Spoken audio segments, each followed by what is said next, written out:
உங்களுக்கான இன்றைய பிரபஞ்ச வார்த்தை.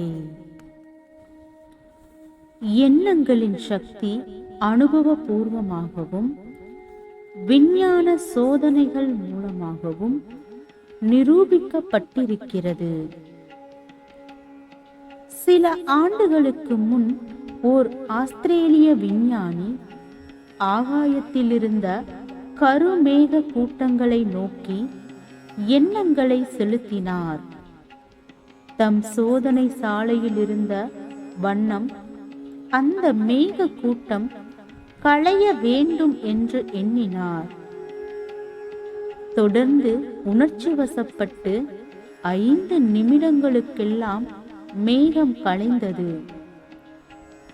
இதை மீண்டும் மீண்டும் செய்து காட்டினார் அவர். சரியான பயிற்சியுடன் எண்ணங்களை செலுத்தினால் எதையும் நம்மால் சாதிக்க முடியும். வாழ்க வளமுடன்.